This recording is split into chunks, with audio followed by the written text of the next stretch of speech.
September 14th, 1944. A roadside observation post near the town of Nancy in northeastern France. Oberst Heinrich von Lüttwitz, commanding officer of the 2nd Panzer Division, raised his field glasses and watched the American column approaching from the west. What he saw defied every principle of armoured warfare he'd spent 2 decades mastering. 64 feet of American engineering rolled past his position. A massive tractor unit, armoured cab gleaming dull olive in the afternoon sun, hauling a flatbed trailer. Chained to that trailer sat a 30-ton Sherman tank, tracks pristine, engine cold, riding toward the front line like cargo. Behind it came another, then another, an entire company's worth of armour moving at 40 kilometers per hour without burning a single drop of their own fuel. Von Lüttwitz lowered his binoculars and turned to his operations officer. The calculation was simple, brutal, and according to everything the Wehrmacht had learned in 5 years of mechanized war, impossible. The Americans were transporting their tanks by truck. No army transported tanks. Tanks drove themselves. Everyone knew this. The Soviets drove their 34s hundreds of kilometers from factories to German panzers had rolled under their own power from the Polish border to the gates of Moscow. If you're enjoying this deep dive into the story, hit the subscribe button and let us know in the comments from where in the world you are watching from today. British crusaders had crossed the North African desert on their own tracks. This was the iron law of armoured warfare. Tanks went to battle the same way they fought in battle, on their own treads, burning their own fuel, wearing down their own mechanical systems. The Americans, it seemed, had rewritten the rules. The German understanding of tank logistics had been forged through painful experience. Every Wehrmacht armoured commander knew the mathematics of mechanized operations by heart. A Panzer IV consumed 100 litres of fuel per 100 kilometres of road march. Its Maybach engine required major overhaul every 1,500 kilometres. The tracks, those critical steel links that connected power to ground, wore thin after 2,000 kilometres on paved roads, much less on rougher terrain. These weren't theoretical problems. They were the constraints that had stopped German advances in Russia, limited counterattacks in Italy, and now hampered operations in France. Von Lüttwitz himself had watched his division's combat power drain away, not from enemy action, but from the simple accumulated wear of moving armoured vehicles across Europe. Transmission failures, thrown tracks, overheated engines, road wheels worn to failure, the curse of mechanical warfare. Its 650 horsepower Maybach engine provided impressive performance when it worked, but that engine needed complete overhaul after 960 miles under ideal conditions. Off-road operations cut that figure in half. The Panther's complex interleaved road wheel system, brilliant for distributing weight, became a maintenance nightmare. Changing an inner road wheel required, removing half a dozen outer wheels first, a job that took trained mechanics 8 hours. German armoured doctrine had adapted to these realities. Units planned for 30% of their tanks to be non-operational at any given time due to mechanical issues. Long-distance movements were broken into stages with mandatory maintenance halts. Spare parts were stockpiled at intervals along planned routes of advance.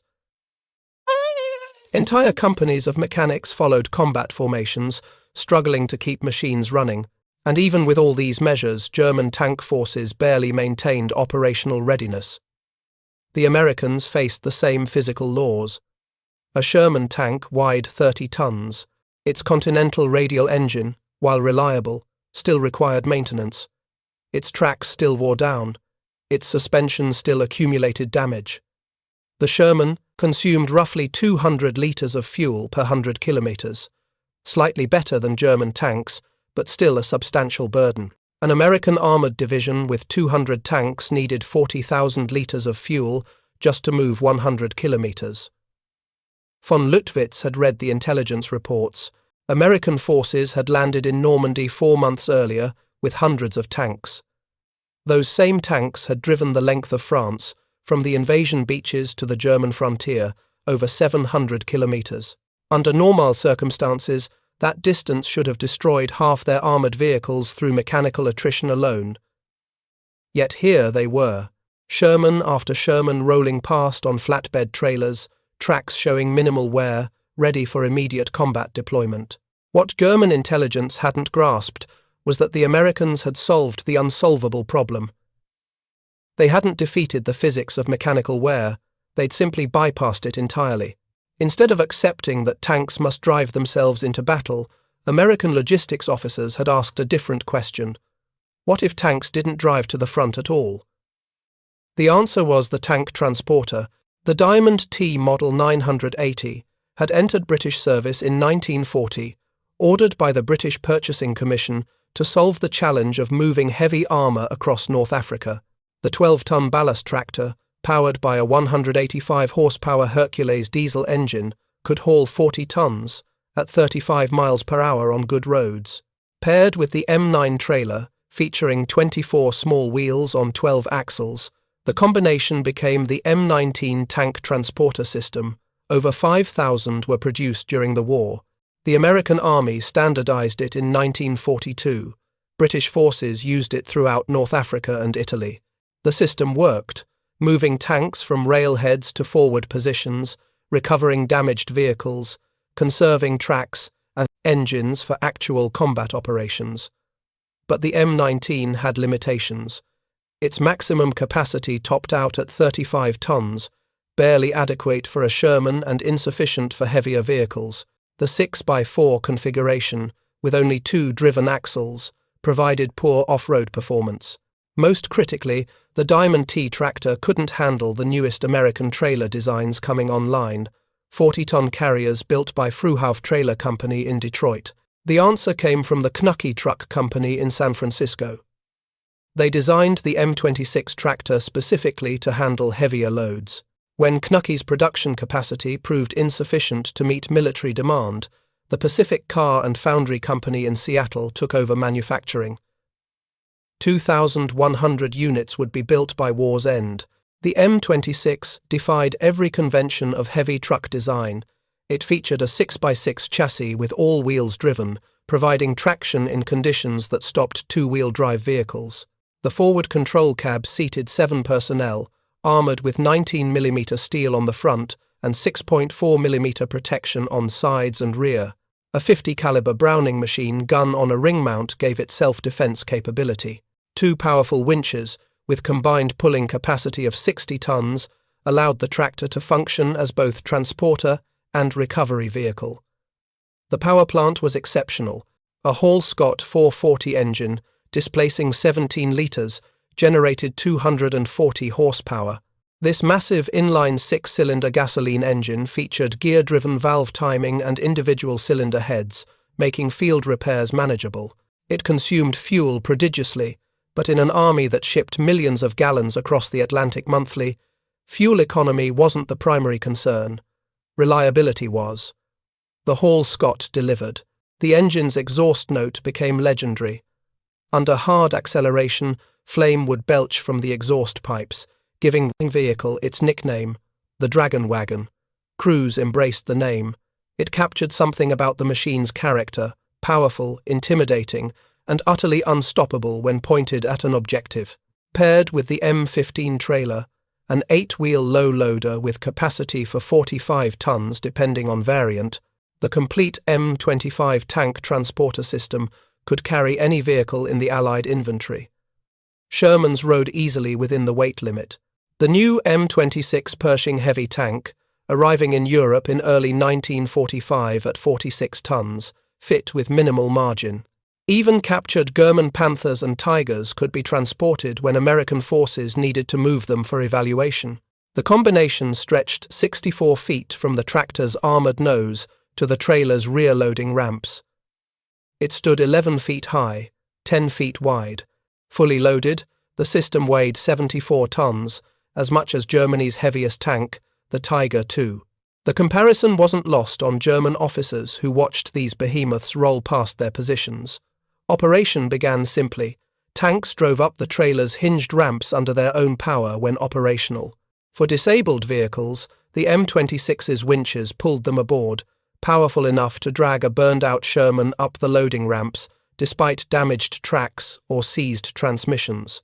Once secured with heavy chains, the precious cargo began its journey at the tractor's maximum road speed of 45 kilometers per hour. Compare this to a tank making the same journey under its own power.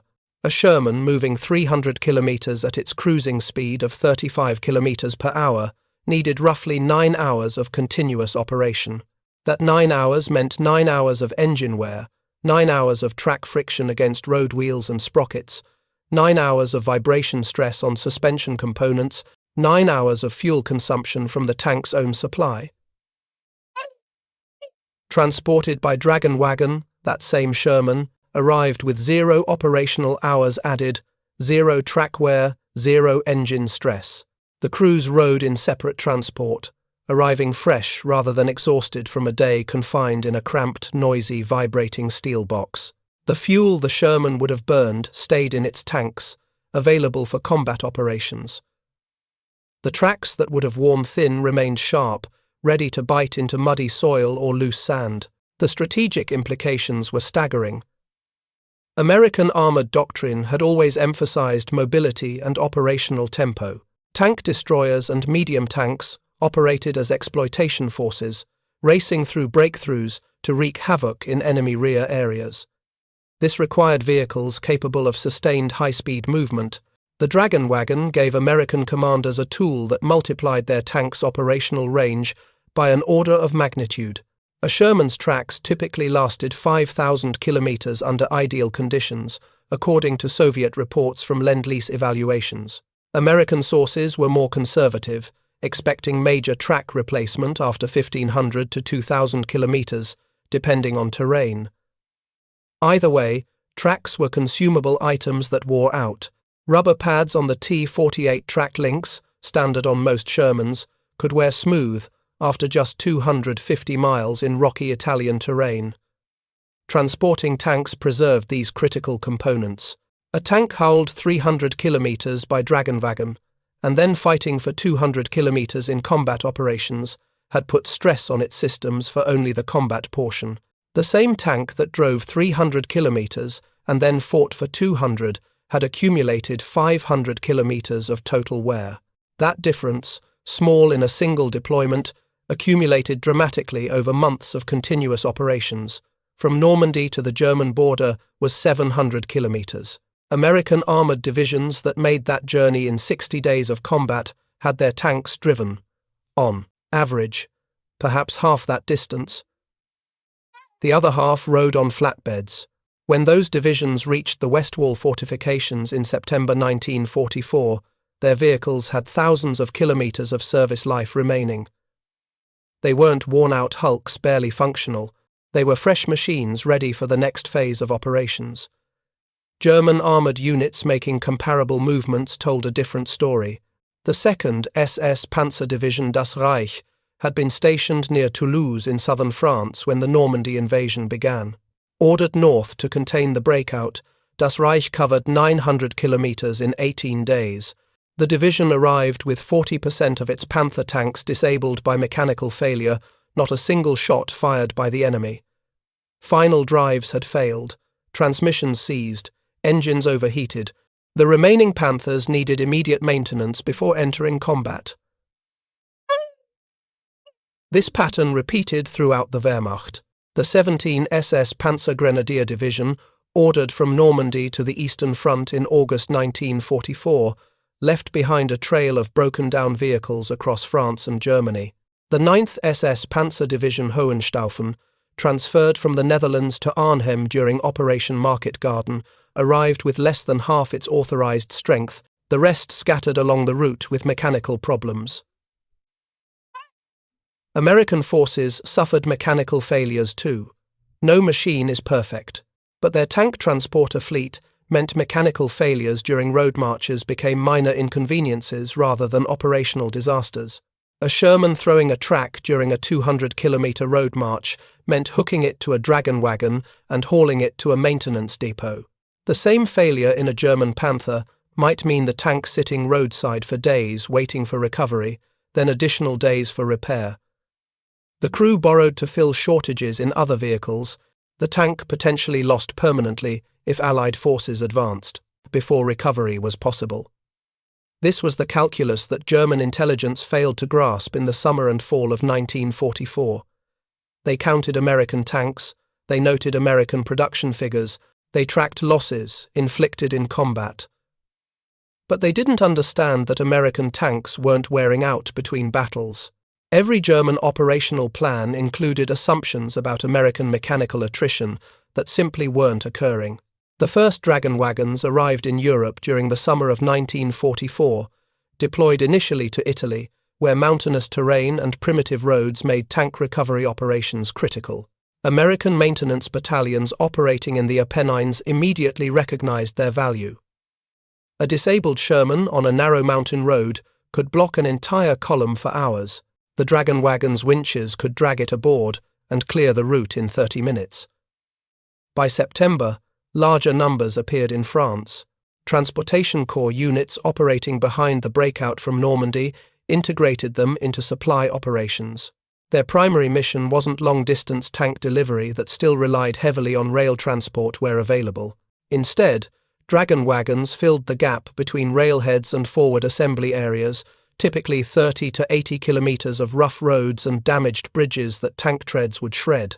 German reconnaissance first noted these vehicles in detailed reports during mid-September. Luftwaffe aerial reconnaissance photos showed them in columns moving toward the front. Ground observers reported their distinctive profiles. Wehrmacht intelligence officers added them to their equipment catalogues, noting specifications, trying to assess how many the Americans possessed. What they failed to grasp was the operational philosophy behind them. General Major F.W. von Mellenthin, Chief of Staff to Army Group G in southwestern France, wrote in his daily situation report on September 19th that American armor appeared to be arriving at the front line in inexplicably good mechanical condition, despite extended movements from the Normandy beachhead. He attributed this to superior American maintenance organization and abundant spare parts. He was half right. The maintenance organization was indeed superior.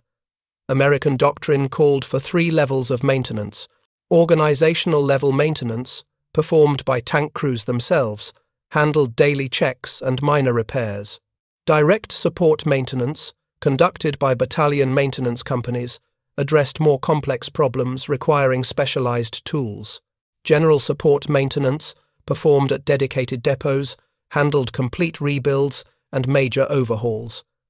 This system worked because the Americans built it to work. They trained enough mechanics, they stockpiled sufficient spare parts, they established clear procedures for moving damaged vehicles through the maintenance chain.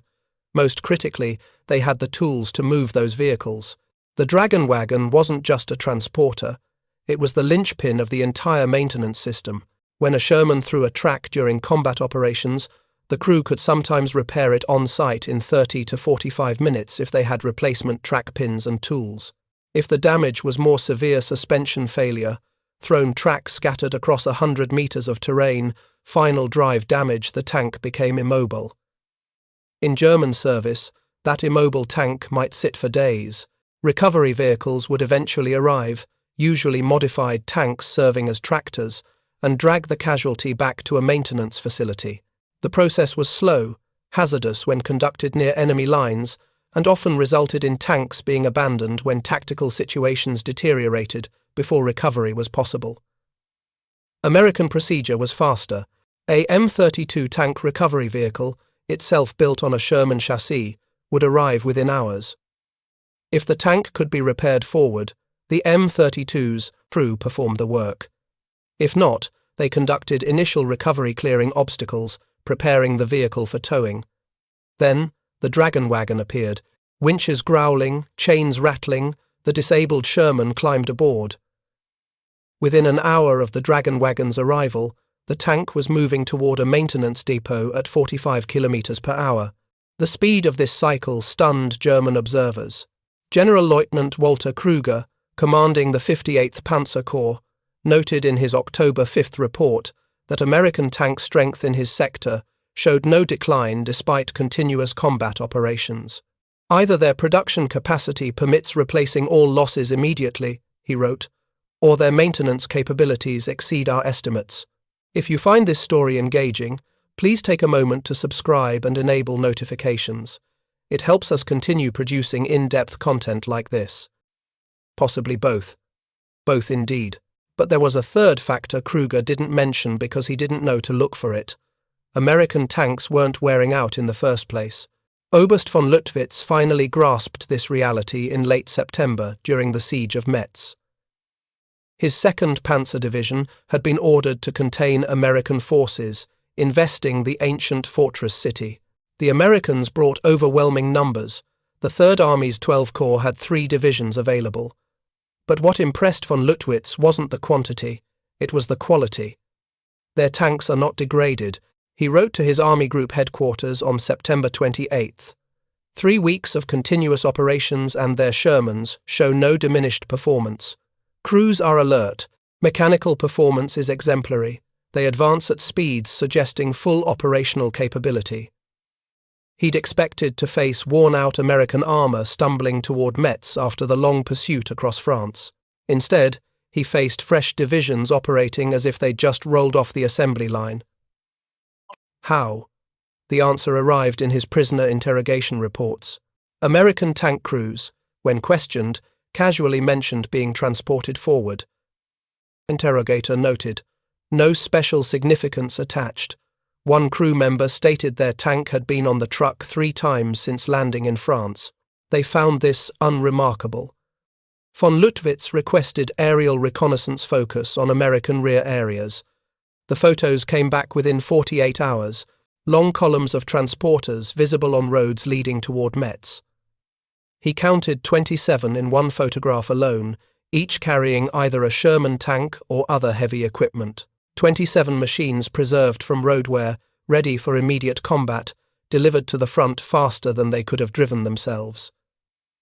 This capability, von Lüttwitz concluded in his report, represents a fundamental difference in operational philosophy that we have not adequately addressed. The SS Panzer units, Hitler's elite armoured forces, had similar revelations. SS Brigadeführer Heinz Lammerding, commanding the 2nd SS Panzer Division Das Reich, found himself facing American armour during the Lorraine campaign that October.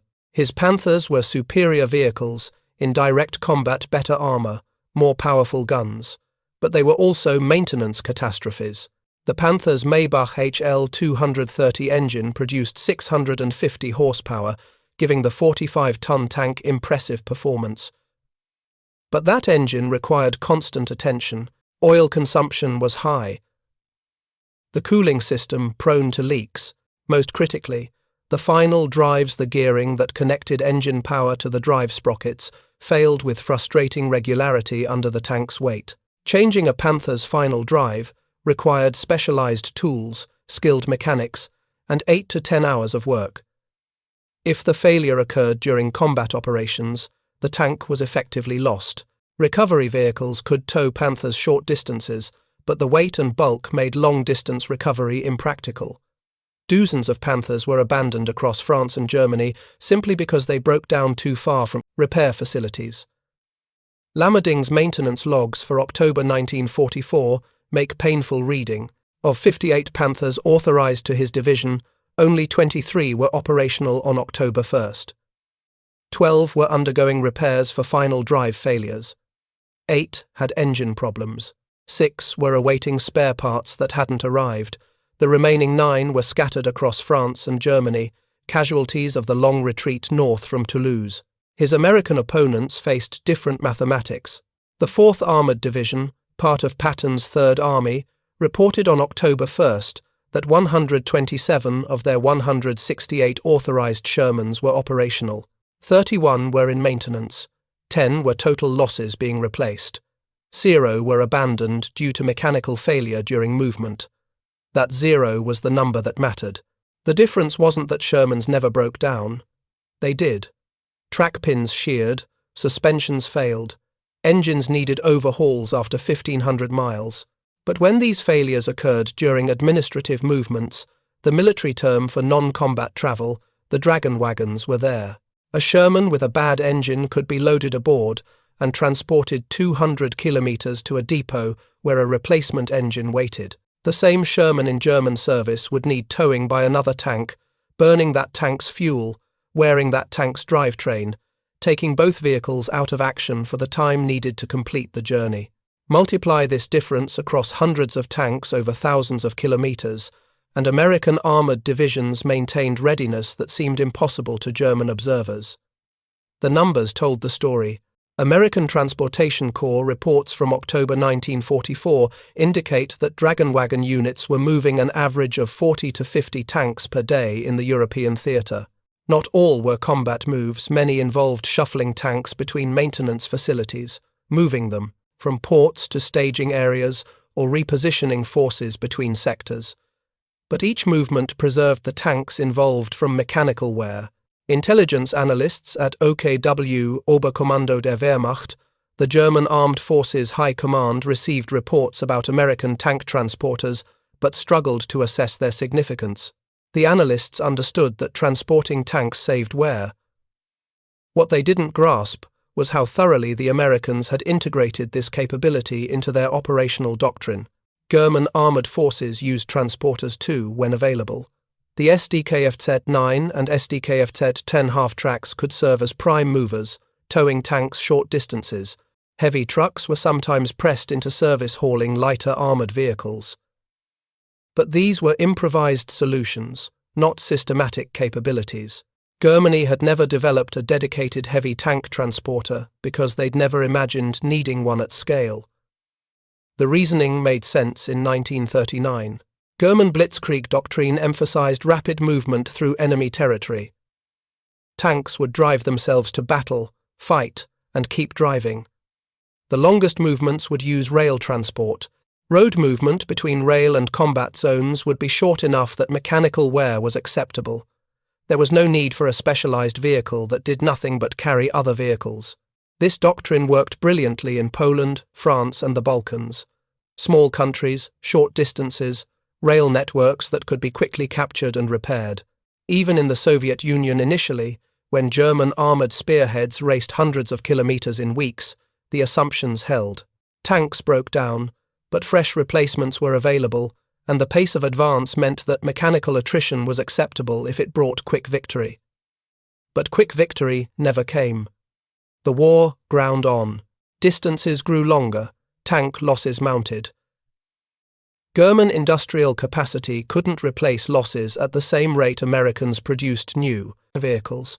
And crucially, German logistics couldn't maintain the tanks they did have as effectively as the Americans maintained theirs. By October 1944, OKW analysts could see the pattern even if they couldn't fully explain it. American armored divisions maintained higher operational readiness than German equivalents, despite similar or higher rates of combat. The Americans fought more battles, drove more kilometers, and yet their tanks remained mechanically sound. The Dragon Wagon was only part of the answer, but it was a critical part. It represented a logistics philosophy that accepted spending resources on support vehicles if those vehicles multiplied the effectiveness of combat vehicles. The Dragon Wagon itself cost roughly $40,000 to produce in 1944, about 20% more than a Sherman tank.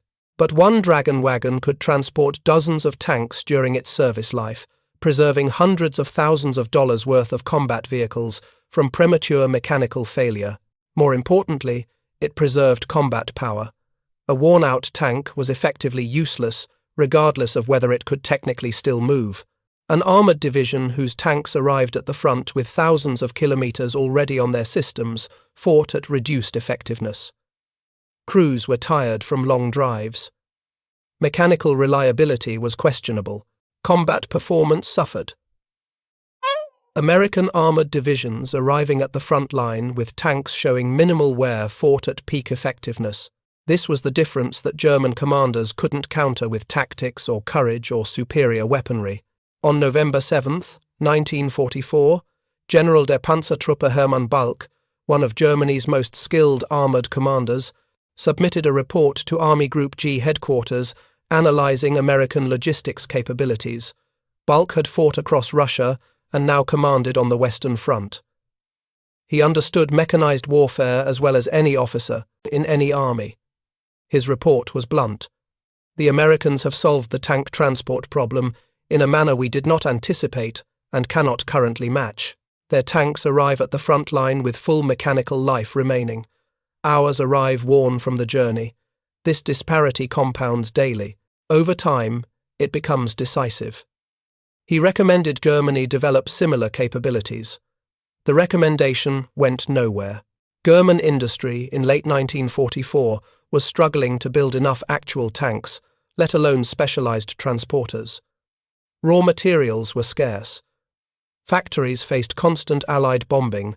Labor quality had declined as skilled workers were drafted and replaced with forced labor. The capacity to design, produce, and field a fleet of heavy transporters simply didn't exist. Even if it had, Germany lacked the trucks to make it work. The Dragon Wagon fleet in Europe operated alongside thousands of cargo trucks, tankers, and support vehicles. The entire logistics system was motorized. Germany's logistics still relied heavily on horse-drawn transport. Over 1 million horses served in the Wehrmacht through 1944, pulling wagons, carrying supplies, moving artillery. This wasn't a romantic attachment to cavalry tradition, it was desperate reality. Germany couldn't build enough trucks. An armoured division's logistics tail required hundreds of trucks even in German service. The Americans multiplied that number, accepting that abundant motor transport was the foundation of mobile warfare. The Dragon Wagon was just the most visible example of this philosophy. Behind every Dragon Wagon rolled dozens of cargo trucks carrying spare parts, fuel, ammunition, rations, support vehicles carried repair equipment, mobile workshops provided forward maintenance, radio trucks coordinated movements. This entire system moved in concert, and the tank transporters were the tip of that spear, the most spectacular demonstration of American logistical superiority. General Oberst Heinrich Guderian, Inspector General of Panzer Troops, received Bulk's report along with similar assessments from other commanders. Guderian had pioneered German armoured doctrine in the 1930s. He'd led Panzer Divisions in Poland and France. He understood better than most what mechanized warfare required. His response, in a meeting with Hitler on November 16th, acknowledged the problem but offered no solution. The Americans have advantages in industrial production that permit logistics methods we cannot replicate, Guderian stated according to stenographic notes from the meeting. Their tank transporter fleet is one example among many. We must accept this disparity and develop tactics that minimize its impact.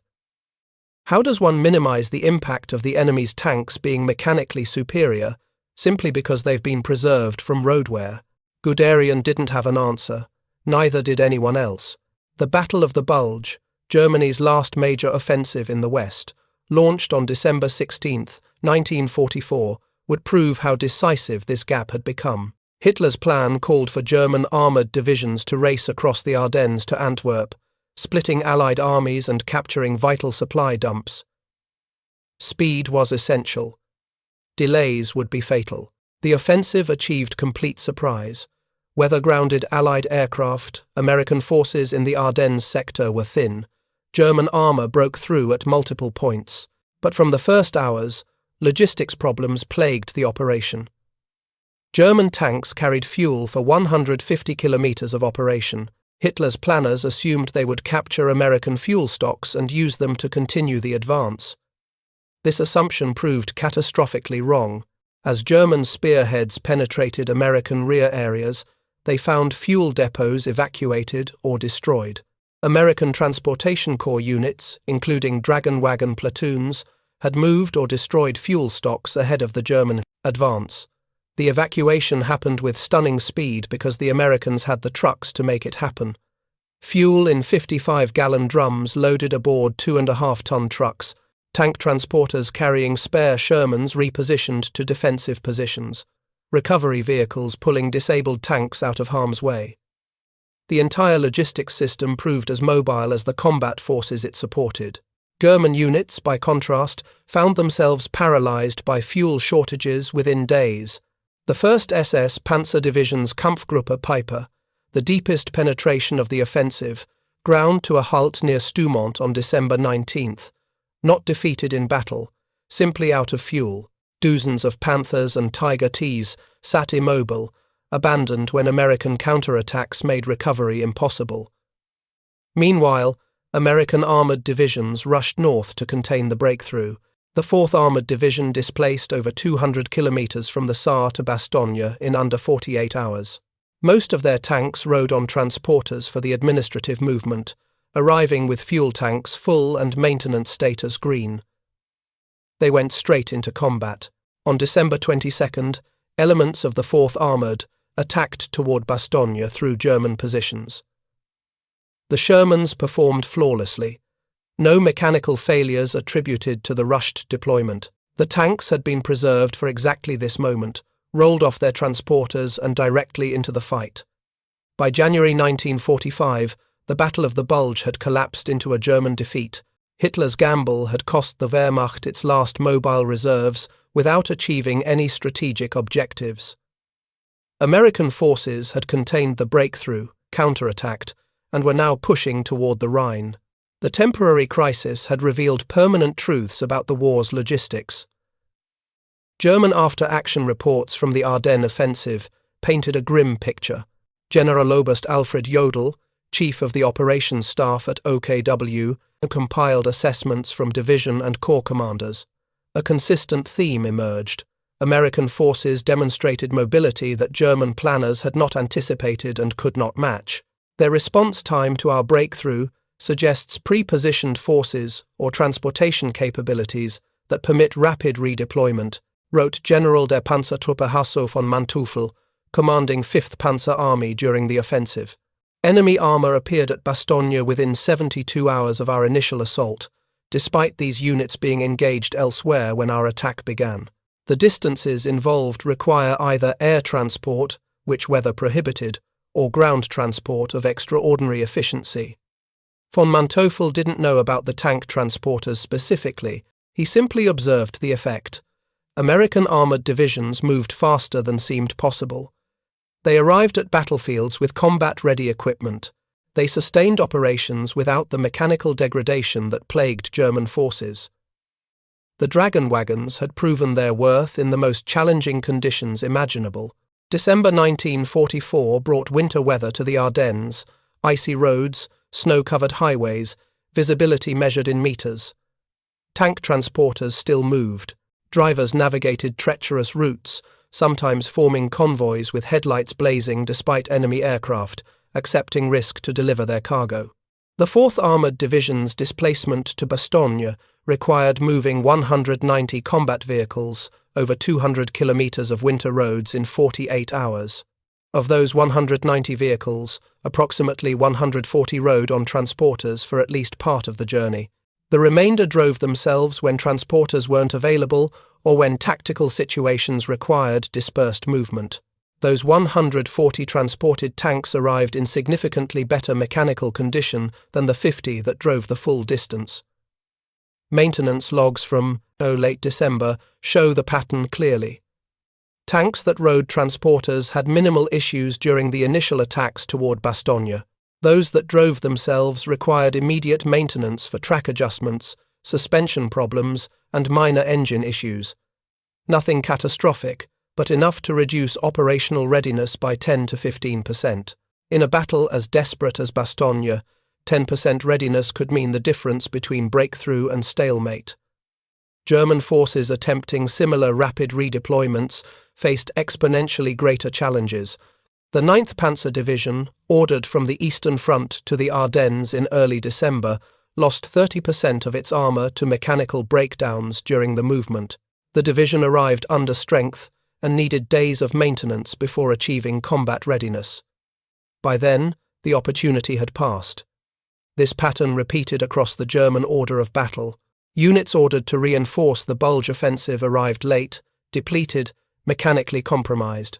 Not because their vehicles were inferior in design, though by 1945, German tank production increasingly suffered from material shortages and quality control problems. but because moving those vehicles wore them out before they reached the battlefield. The Americans faced the same physical constraints and simply engineered around them. The Dragon Wagon was engineering made practical, a machine designed to solve a specific problem and doing so with brutal efficiency. As 1945 progressed and Allied forces pushed into Germany itself, the tank transporter fleet expanded. More M26 tractors arrived from American factories. The M26A1 variant, identical to the M26 except for its unarmored cab and canvas covering, began appearing in larger numbers. The reduced weight improved fuel economy slightly and simplified production, though crews preferred the armored protection of the original. By March 1945, American Transportation Corps units in Europe operated approximately 1,000 tank transporters of all types. The M19 Diamond T systems still served alongside the newer Dragon Wagons. British forces used both American designs and their own specialized transporters. The combined Allied tank transport capability dwarfed anything the Axis could field. This fleet moved more than just tanks. Heavy artillery pieces rode the trailers. Bulldozers for engineering operations. Damaged tanks for repair. Captured German armor for evaluation. Any heavy equipment that needed movement across distances greater than a few kilometers became a candidate for transport. The system had become so routine that American soldiers barely remarked on it. German prisoners, by contrast, frequently commented with amazement. Interrogation reports from March and April 1945 contain repeated observations from captured Wehrmacht personnel about American logistics. They transport everything by truck, one Panzer officer told his interrogators in March. Tanks, supplies, even their soldiers prefer riding to walking. Their equipment arrives undamaged, their men arrive rested. They fight with advantages that accumulate from this approach. Another prisoner, a maintenance sergeant from a Panther battalion, was more direct. We spend all our time fixing tanks broken by movement. They spend their time fixing tanks damaged in combat. They fight more and repair less, even though their tanks break as often as ours under combat stress. The difference is, they don't break them before the fighting starts. These assessments, compiled by Allied intelligence officers, confirmed what American logistics planners already knew. The tank transporter investment had paid enormous dividends. The cost of building and operating the Dragon Wagon fleet was substantial, but the benefit preserved combat power, maintained readiness, operational flexibility justified every dollar spent. By war's end in May 1945, Dragon Wagons had transported tens of thousands of tanks across the European theatre. Exact numbers are difficult to establish. Transportation Corps records tracked vehicle movements, but not always the specific means of movement. Conservative estimates suggest each Dragon Wagon transported between 50 and 200 tanks during its service life, depending on how long it operated and how intensively it was used. That meant the 2,100 Dragon Wagons built during the war potentially moved over 100,000 tanks, collectively preserving millions of kilometers of mechanical life. The strategic value defied easy calculation. How many battles were won because American tanks arrived in fighting condition? How many operations succeeded because armored divisions maintained readiness despite sustained combat? The Germans never developed an equivalent capability. They couldn't. By 1945, German industry was collapsing under Allied bombing, raw material shortages, and loss of occupied territories. Building specialized heavy transporters required industrial capacity that didn't exist. Even if factories could have produced them, there was no fuel to operate them, no spare parts to maintain them, no functioning logistics system to integrate them into operations. The Red Army, advancing from the east, faced similar constraints and solved them differently. Soviet doctrine accepted mechanical attrition as inevitable and compensated through mass production. Tank factories behind the Ural Mountains churned out 34s by the thousands. If tanks wore out during long-distance movements, they were replaced. The Soviet system worked because Soviet industrial capacity, supplemented by American Lend-Lease supplies, could sustain those losses. The Americans chose efficiency over mass, though they had sufficient production to do both. Why wear out a tank unnecessarily when you could transport it and preserve its mechanical life? Why accept attrition as inevitable when engineering could prevent it? These questions reflected broader American approaches to warfare: apply industrial capacity to problems, design specialized equipment for specific tasks, accept higher logistics overhead if it improved combat effectiveness, trust that superior organization and abundant resources would compensate for any tactical disadvantages. The Dragon Wagon embodied this philosophy perfectly. It was over-engineered, expensive, fuel-hungry, and completely impractical for any army that lacked America's industrial base and logistics capability. For the U.S. Army in World War II, it was exactly what they needed. After the war, the M26 served for another decade. The Korean War saw Dragon wagons transported to Asia, hauling M26 Pershing and later M46 Patton tanks across the peninsula's limited road network. The system proved as valuable in Korea as it had in Europe. Mountainous terrain and poor roads made tank recovery operations essential, and the Dragon wagon's power and reliability remained unmatched. Production ended in 1955 when the M123 semi-tractor replaced it. The new design offered improved performance and modernized features, but followed the same basic concept: heavy tractor, powerful engine, capacity to handle the heaviest armor, dedicated to the mission of preserving tanks from unnecessary wear. Some Dragon wagons went to foreign militaries through military aid programs. Others were sold as surplus, ending up in civilian heavy haulage companies, where their extreme pulling power found new applications. A few survive today in museums and private collections, maintained by enthusiasts who recognize their historical significance. The tank transporter concept that the Dragon wagon pioneered became standard practice for modern militaries. Contemporary tank transporters like the American Heavy Equipment Transport System can move M1 Abrams tanks weighing 70 tons at highway speeds. European armies use similar systems. The principles established in World War II: preserve your combat vehicles, accept logistics overhead, invest in specialized support equipment, remain valid in the 21st century. But in 1944 and 45, these were revolutionary concepts that the Germans struggled to understand and never successfully countered. They watched American tank transporters roll past their positions and recognized they were witnessing something significant. They saw the implications for operational mobility, maintenance efficiency, combat readiness. They understood that the Americans had solved a fundamental problem of mechanized warfare in a way that German industry and doctrine couldn't replicate. Oberst von Lüttwitz, who first observed the Dragon wagons near Nancy in September 1944, survived the war. He surrendered to American forces in May 1945 and spent several months in a prisoner of war camp before repatriation. In post-war interviews, he reflected on what he'd learned about American military capabilities. Their tank transporters were one small piece of a much larger picture, he said in a 1947 interview with U.S. Army historians. They represented an approach to warfare that we understood too late. We thought in terms of individual weapons systems, superior tanks, better guns. They thought in terms of entire systems: production, logistics, maintenance, sustainability. A tank is only useful if it can reach the battlefield and fight when it arrives. Their transporters ensured this. Ours did not. In the long run, this mattered more than which side had the better tank. Von Lüttwitz's assessment captured what the Dragon wagon truly represented: not just a clever piece of engineering, but a symbol of how industrial democracies waged modern war. With overwhelming resources systematically applied, specialized solutions for specific problems, and recognition that logistics wins campaigns as surely as tactics.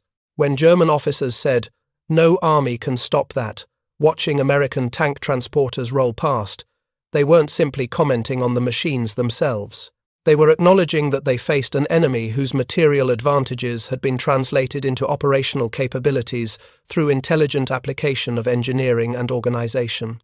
The Dragon wagon was 74 tons of rolling inevitability. It said that American tanks would arrive at the front in fighting condition, that they would be maintained in service despite continuous operations, that they would outnumber and outlast their opponents through superior sustainment as much as superior production.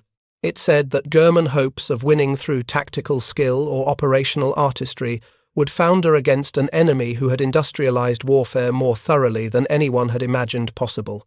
In September 1944, from his observation post near Nancy, von Lüttwitz had watched that future drive past him, 64 feet long, 11 feet high, carrying 30 tons of American steel toward the German frontier without burning a drop of its own fuel. Behind it came another, and another, an entire company's worth of armor, preserved and ready, delivered by a logistics system that German doctrine had never anticipated and German industry could never match. He'd lowered his field glasses and understood, perhaps not consciously, but with the clarity that comes from watching your assumptions collapse, that the war was already decided.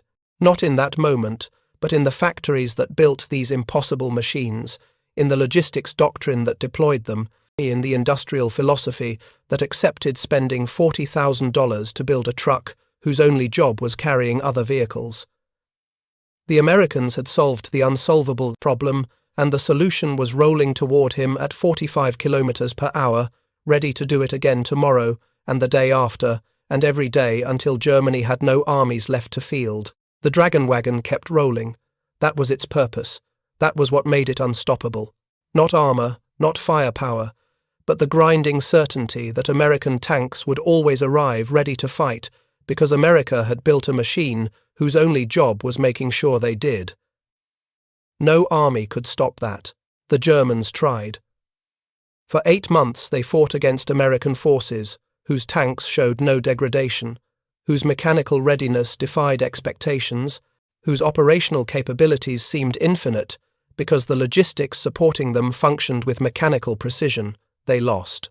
Not in any single battle, but in the accumulated weight of 1,000 small advantages that became decisive over time. Fresh tanks against worn-out panzers, maintained Shermans against failing Panthers, transported armor against exhausted crews who had driven their vehicles hundreds of kilometers before reaching the battlefield. The dragon wagon was just one piece of that equation, but it was the piece that symbolized the whole. American industry at war, solving problems through engineering, accepting costs to achieve results, building specialized machines that did one thing superbly well, because doing that one thing multiplied the effectiveness of everything else. When the guns fell silent in May 1945, dragon wagons were still rolling, carrying tanks toward occupation zones, moving equipment for demobilization, cleaning battlefields of wrecked vehicles, doing the work they'd been designed to do, unglamorous but essential, the foundation upon which victory was built. That was the lesson German officers learned too late. Modern war isn't won by the best individual weapons, it's won by the best systems, and the Americans had built a system where even the trucks were weapons, force, multipliers that preserved combat power for the moments when it mattered most. The dragon wagon proved it, 74 tons of American industrial might, rolling through France and into Germany, carrying the future on its flatbed trailer, unstoppable, not because it was invincible, but because it was part of something larger than itself. A logistics revolution that changed warfare forever, one transported tank at a time. Thank you for watching. For more detailed historical breakdowns, check out the other videos on your screen now, and don't forget to subscribe.